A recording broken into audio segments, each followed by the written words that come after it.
Collector గారి వినతి పత్రం అందించినాము. దానివల్ల ఇప్పటి వరకు ఏమీ ప్రయోజనం జరగలేదు. మా రోడ్లన్నీ గుంతలు గుంతలుగా పడిపోయినాయి. రోడ్లు గాంధీబొమ్మ రోడ్లను, గంజి ప్రాంత వాసుల సమస్యలను రావాలి రావాలి రావాలి రావాలి గంజి ప్రాంత సమస్యలను పరిష్కరించాలి. గాంధీబొమ్మ రోడ్డుని పరిష్కరించాలి.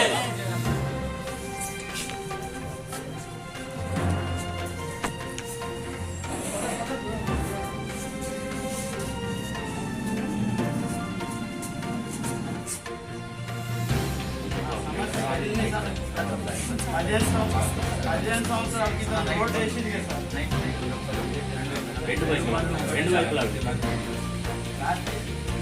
15 సంవత్సరాల క్రితం వేసిన రోడ్డు అయితే మళ్ళీ శాంక్షన్ అయింది. శాంక్షన్ అయినా ఆ రోడ్డు ఇప్పటి వరకు వేయలేదు.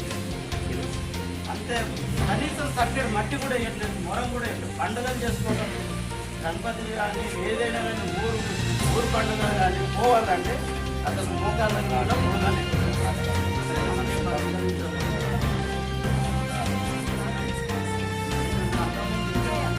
13వ వార్డు ఆజంగంజ్ వాసులము. ఈరోజు లారీల ప్రాబ్లం ఒకటి, ఇప్పుడు దాకా చూసిన గుంటలు ఒకటి. ఇక్కడ నుంచి మేము బోధన పోవాలంటే డెలివరీ పేషెంట్ తీసుకెళ్తే ఇంకా హాస్పిటల్ దాకా వెళ్ళే అవసరం లేదు, ఇక్కడే అయ్యేటట్టు అట్లాంటి గుంటలు ఉన్నాయి. నడుస్తానికి మార్నింగ్ నడుస్తానికి పిల్లలు స్కూల్కి వెళ్తానికి, మళ్ళీ కూలి వాళ్ళు వెళ్తానికి కూడా నడుస్తానికి వీలు లేకుండా ఉంది. మేము ఈరోజు ఇక్కడ అందరం గాంధీభవన్ నుండి ఆ లారీలో ఒక సమస్య, ఇది రోడ్డు సమస్య తీర్చాలని మేము ఇక్కడ అందరం ధర్నా కూర్చున్నాము.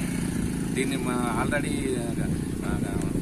కలెక్టర్కి, సుదర్శన్ రెడ్డి గారికి, కమిషనర్కి, మున్సిపల్ కమిషనర్ గారికి, ఏసీపీ గారికి అందరికీ లారీల సమస్య, ఈ గుంటల సమస్య గురించి విన్నవించాము. ఎన్నిసార్లు చేసినా మాకు ఇంతవరకు రెస్పాన్స్ లేదు. రాత్రి సే గారు వచ్చి లారీలను తీసుకుని కేసులు బుక్ చేశారు, వారికి ధన్యవాదాలు.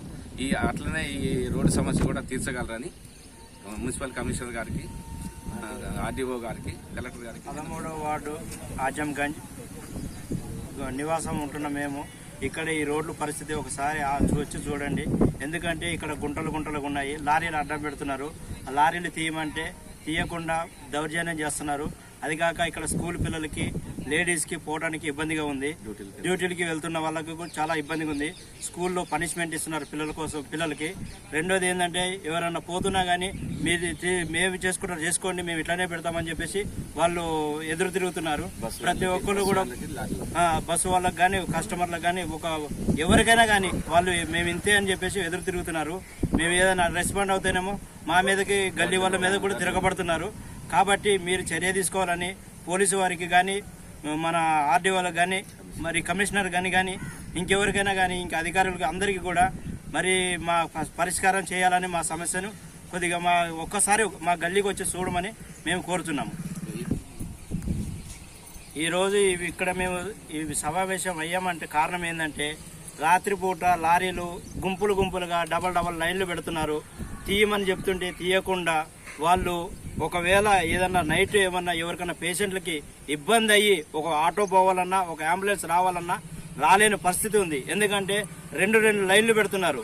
ఎందుకంటే ఈ లైన్లు పెట్టడం వల్ల అంబులెన్స్ రావట్లేదు, ప్లస్ మన ఆటో కూడా పోవట్లేదు.